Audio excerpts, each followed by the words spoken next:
In the annals of the Second World War, few battles were as brutal or decisive as the Battle of Kohima.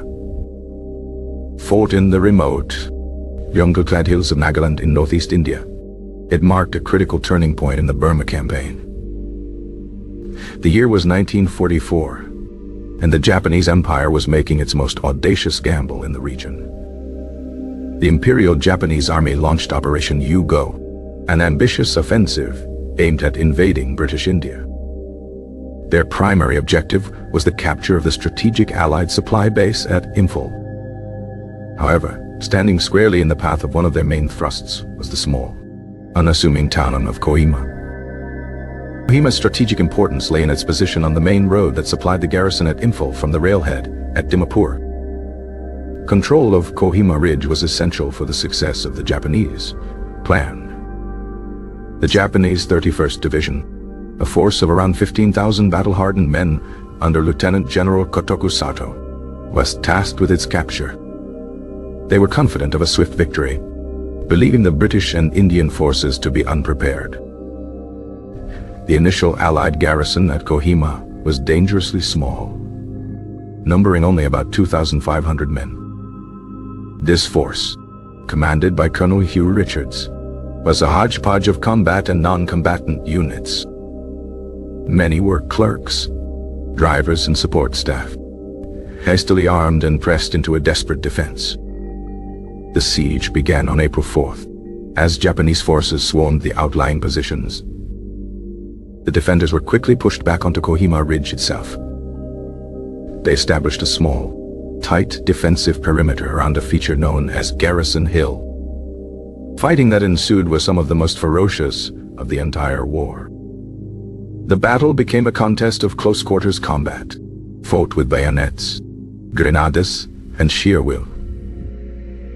At the heart of this desperate struggle was the Deputy Commissioner's bungalow and its adjacent tennis court. This small patch of land became a brutal no-man's land. The opposing trenches were separated by nothing more than the width of the court. Soldiers threw grenades at each other from point-blank range. The fighting here was so intimate and savage it became known as the Battle of the Tennis Court. The defenders held on with grim determination, repelling wave after wave of Japanese assaults. Water became critically scarce, with supply points exposed to constant sniper fire. The makeshift aid posts were overwhelmed with wounded, suffering in appalling conditions. Every yard of ground was contested with unbelievable ferocity. The Japanese soldiers, driven by their code of honor, fought with fanatical bravery. They faced their own immense hardships, with supply lines stretched to the breaking point. General Sato grew increasingly frustrated with the lack of logistical support. Meanwhile, the British 2nd Division was being rushed across India to relieve the beleaguered garrison. The journey itself was a monumental logistical feat. On April 18th, the lead elements of the relief force finally broke through the Japanese encirclement. The sight of the fresh troops of the 1st Punjab Regiment brought immense relief to the defenders. But the lifting of the siege did not end the battle. The Japanese still held dominant positions on the surrounding ridges and hills. The second phase of the battle began, a brutal, grinding counteroffensive to clear them. This involved weeks of attritional warfare, fighting for every bunker and trench. The monsoon rains began, turning the battlefield into a quagmire of mud. Disease, such as malaria and dysentery, became as great an enemy as the Japanese. The fighting for features like Jail Hill and Treasury Hill was slow and costly. Tanks from the 149th Regiment Royal Armored Corps were brought up to support the infantry. Their presence was a significant morale booster for the Allied troops. By mid-May, the Japanese 31st Division was in a desperate state. Their supplies of food and ammunition were almost completely exhausted. General Sato made the controversial decision to disobey orders and withdraw his division. He could not stand by and watch his men starve to death for no further strategic gain. The retreat was a horrific ordeal, a long trail of death and suffering through the jungle. The final phase of the battle was the Allied pursuit and the clearing of the Kohima Imphal Road. On June 22, 1944, a historic link-up occurred. Troops of the British 2nd Division, advancing south from Kohima, met with soldiers of the Indian 5th Division, advancing north from Imphal. The siege of Imphal was broken, and the Battle of Kohima was officially over. The defeat was the largest land defeat the Japanese army had suffered in its history up to that point. The casualties were immense on both sides. The British and Indian forces suffered over 4,000 casualties. Japanese losses were far higher, with nearly 6,000 killed in the battle itself. Thousands more from the 31st Division perished from starvation and disease during the retreat. The victory at Kohima shattered Japan's dream of invading India. It became the springboard for the Allied reconquest of Burma. The battle has often been called the Stalingrad of the East for its ferocity and strategic importance. The courage and endurance of the soldiers on both sides were almost superhuman. They fought in one of the world's most difficult terrains, under the most appalling conditions.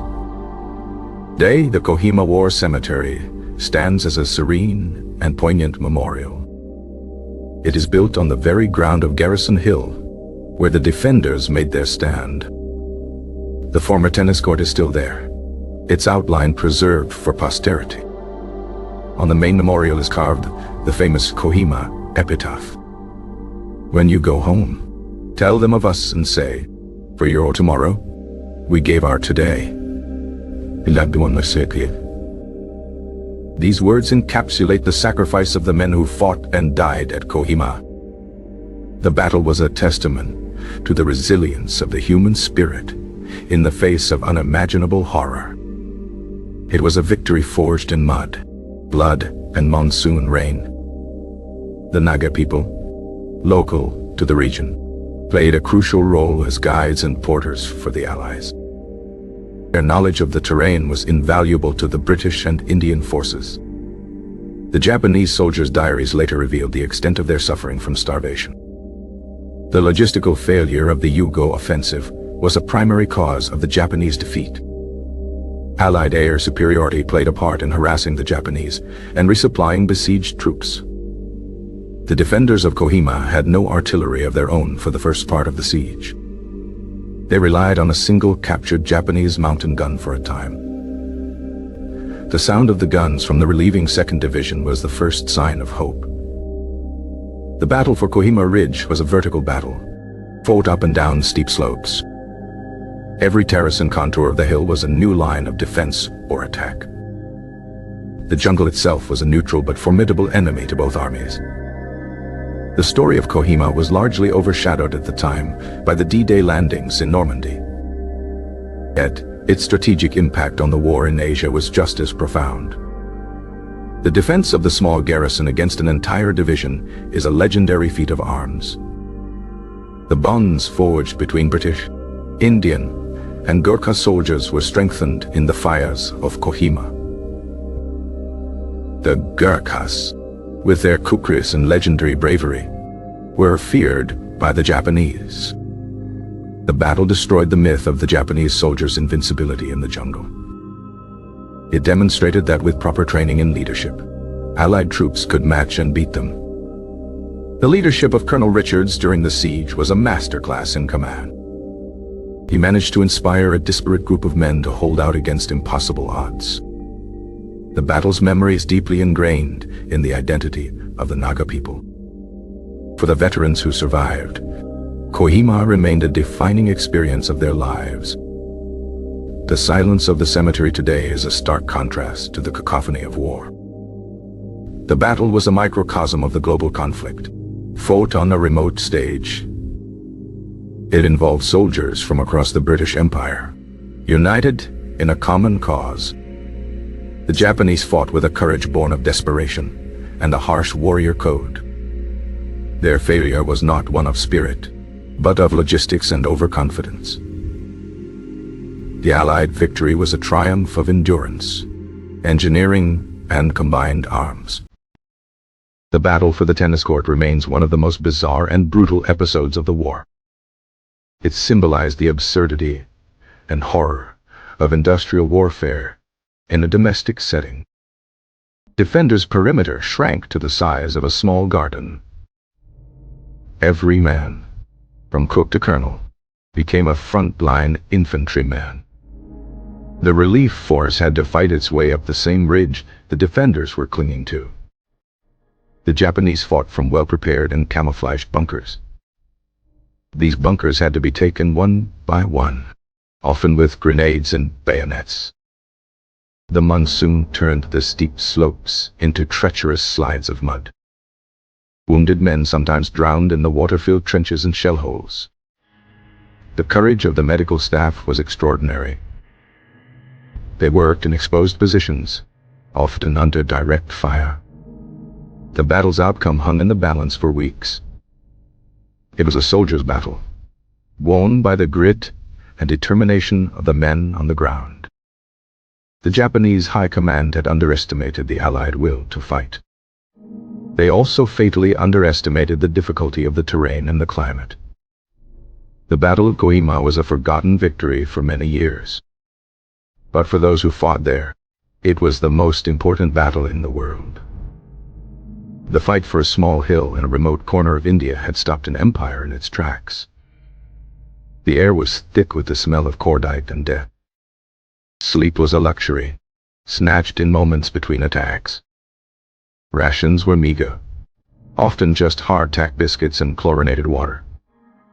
Constant noise of shelling and machine gun fire was deafening. Night brought no relief, only a different kind of terror. Infiltrating Japanese patrols probed the defenses in the darkness. Sentries strained their eyes, seeing movement in every shadow. The friendship between soldiers was the only thing that made the horror bearable. They relied on each other for survival, for sanity. The Japanese soldiers were told that death was preferable to surrender. This belief fueled their desperate, often suicidal, attacks. The Allied soldiers learned to respect the tenacity of their foe. The battle was a clash of two determined and unyielding forces.